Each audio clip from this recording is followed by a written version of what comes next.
everyone. It's my pleasure to be here again at the FinTech Week. Today, I want to give you an update on the SFC's views on the metaverse, NFTs, Web 3.0, and the future of finance. But let me start with a topical subject, Japan's Metabor Law. This law was introduced by the Japanese government in 2008 with the aim of reducing the waistlines of middle-aged population. Citizens aged between 40 to 74 are required to have their waistlines measured every year, and those whose waistline exceeds certain thresholds have to attend mandatory counseling sessions, and also their employers will be fined. The Metabor Law was not without a controversy when it was first introduced. Many in Japan and elsewhere saw this as a private matter and considered the law to be paternalistic, if not downright intrusive. But that misses a wider point. The law aimed to reduce the rates of diabetes and cardiovascular diseases, and in turn ease the burden on the country's public health care system. Today, Japan enjoys the lowest level of obesity and the highest life expectancy among developed countries. You may ask, what does it have to do with our theme today? The crypto community has long believed that regulation inhibits innovation, limiting fintech development and thus investor choices. But this belief was shaken by the collapse of Luna and Terra in May, followed by the bankruptcy of Three Arrows and suspended withdrawals by the crypto lending platforms.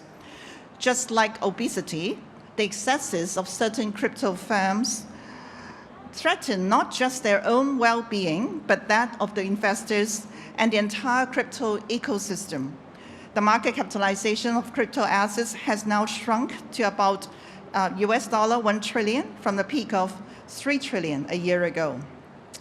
Up to now, many jurisdictions have adopted a light touch approach to regulating crypto asset service providers. But the crypto winter has strengthened the resolve of global financial regulators to regulate crypto asset services providers. In a statement issued in July, the Financial Stability Board said that the recent turmoil in crypto asset markets highlights their intrinsic volatility, structural vulnerabilities, and increasing interconnectedness with traditional financial system. An effective regulatory framework must ensure that crypto asset activities posing risks similar to traditional financial activities are subject to the same regulatory outcomes while taking account of the novel features of crypto assets and harnessing their benefits. The SFC was an early adopter of this approach of the that the FSB is now advocating. Compared to those jurisdictions that regulate crypto asset service providers from an AML perspective, our approach to virtual asset trading platforms since 2018 has been a comprehensive one, providing for investor protection and market integrity in addition to AML. It is based on the principle of same business, same risk, same rules. Centralized virtual asset exchange operates in ways similar to stock exchange and broker-dealer, and those we license under our securities regulatory regime are subject to similar standards which we have adapted to address the specific risks posed by virtual assets. We also regulate the provision of virtual asset-related services by intermediaries. Licensed fund managers which manage virtual assets funds are subject to detailed requirements comparable to the fund manager code of conduct. But again, we have incorporated additional measures to address virtual assets risks. Our January joint circular with the HKMA gave the green light to securities brokers and banks to offer their clients steering services in virtual assets, provided that they partner with an SFC licensed exchange and comply with other regulatory requirements. We also clarified the requirements that apply to the distribution of virtual assets products. At a time when global regulatory landscape is uncertain, our regulatory framework has provided clarity and consistency It seeks to capture all the dimensions of the public's interface with virtual assets so that investors are protected, and also to address the prudential risks to financial institutions. To date, we've already granted approvals to 8 virtual assets fund managers and 1 virtual asset exchange, with another one approved in principle, as well as to 2 brokers to trade for virtual assets for their clients under omnibus account arrangement. Let me be clear.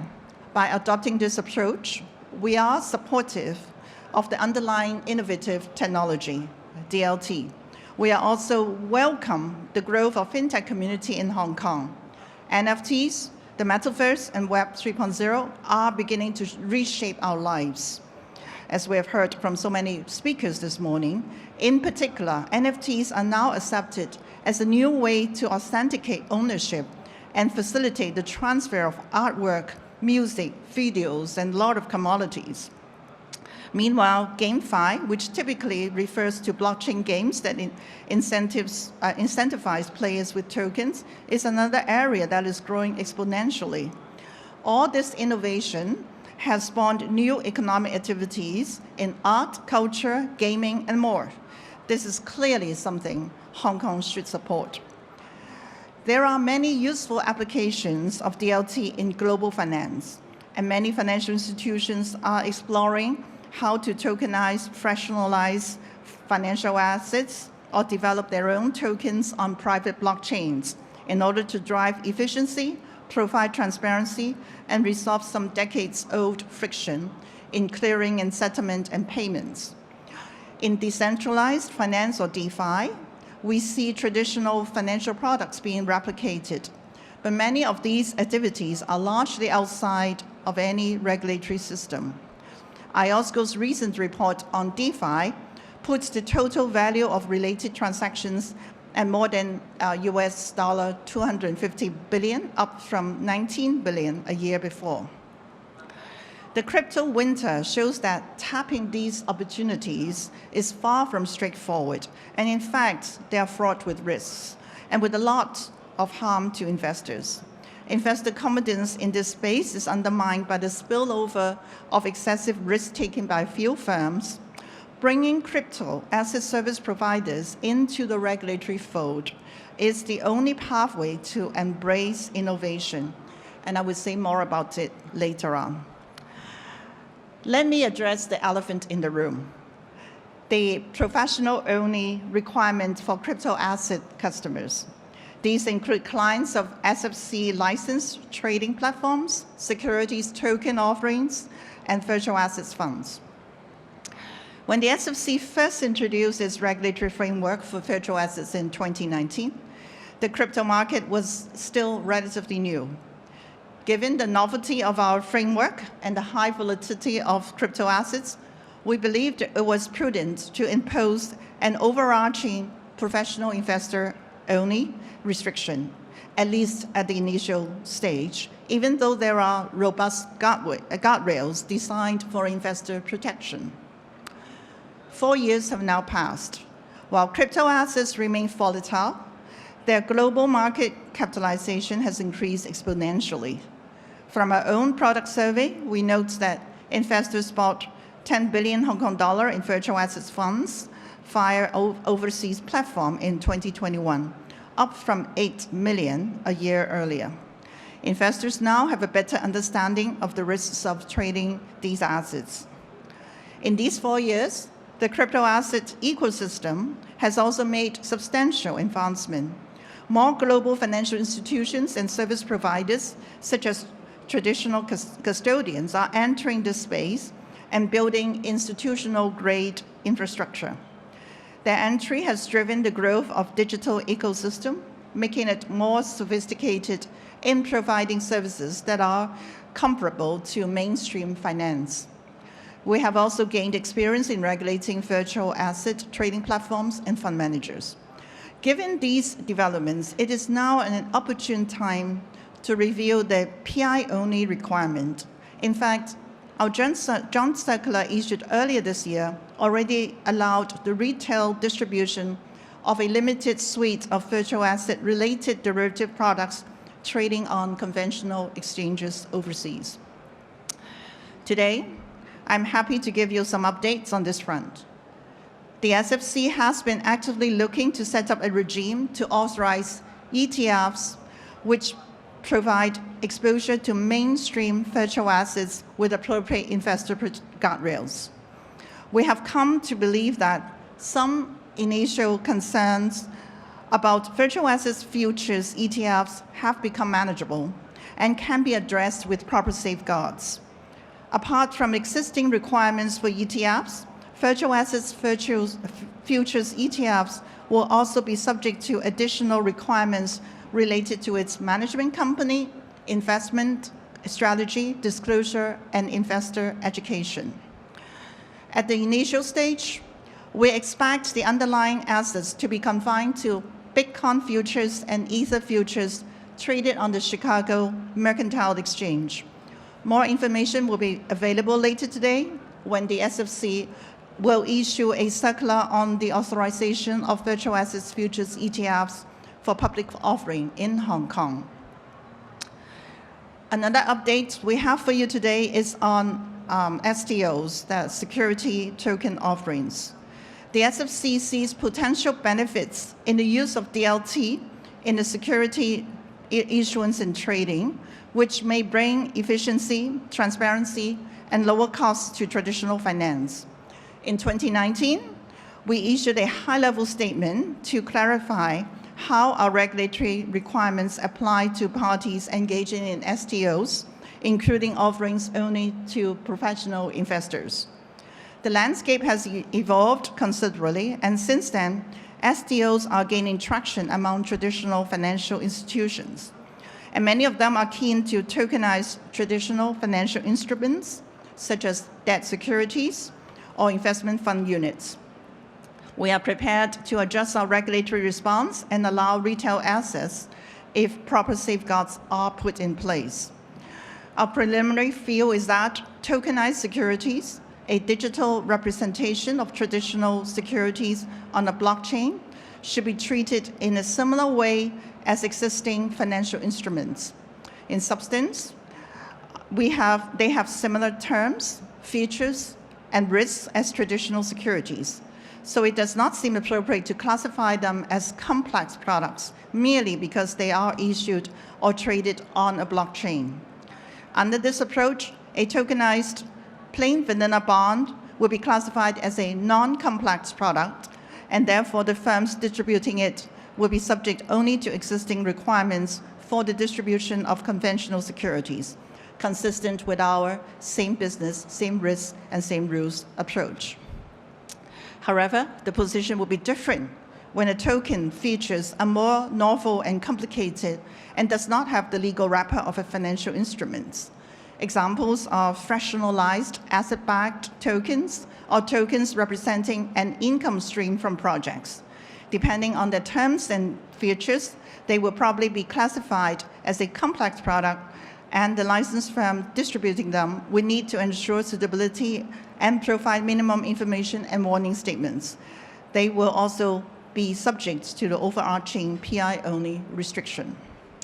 As an additional measure to all securities tokens, we expect licensed firms to perform reasonable due diligence and conduct smart contract audits before the tokens are distributed to clients.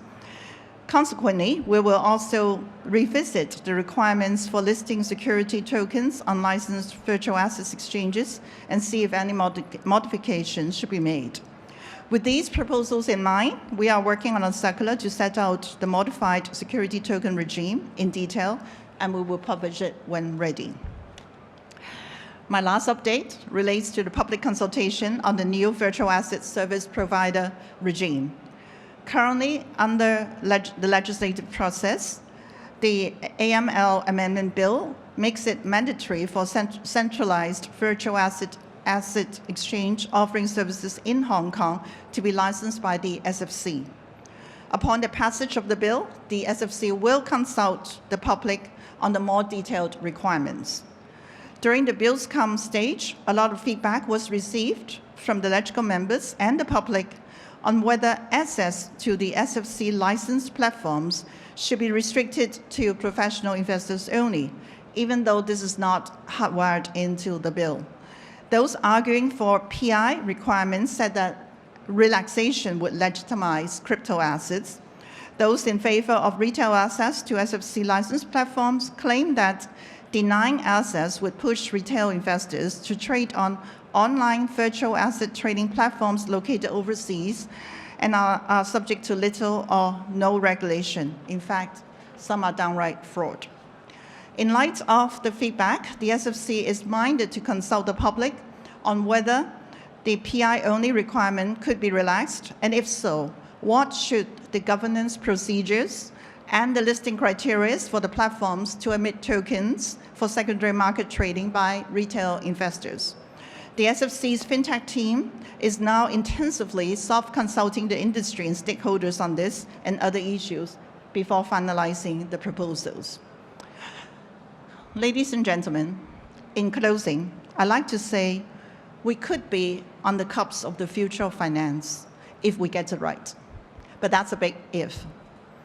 In this future vision, the underlying technology is so potent that traditional finance as we know today could be reshaped. More efficient clearing and settlement of transactions could be enabled by DLT. Investors will be offered a whole suite of financial products leveraging DLT and smart contracts. But whether that vision could be realized depends on a lot of things. First and foremost is trust. As we all know, traditional finance is built on trust. It is founded on a well-balanced regulatory system that revolves around intermediaries, brokers, fund managers, and the like, and is also focused on investor protection, orderly, fair, and transparent markets. But the selling point of DeFi ecosystem is its peer-to-peer nature, which aim at disintermediating TradFi institutions by a series of smart contracts and digital protocols. Some DeFi operators are intentionally elusive to minimize liability, regulatory scrutiny, or both. Following the lead of the Financial Stability Board, regulators around the world will be relentless in pursuing a regulatory solution to DeFi and other parts of the crypto ecosystem to protect investors and market integrity. Just like the Metabor law, robust regulation is good for your health, it is good for the sustainable development of the crypto ecosystem, and it helps build trust among the public and with the counterparties in TradFi. So my final message to you today is to embrace innovation and regulation as the pathway to the future of finance. Thank you.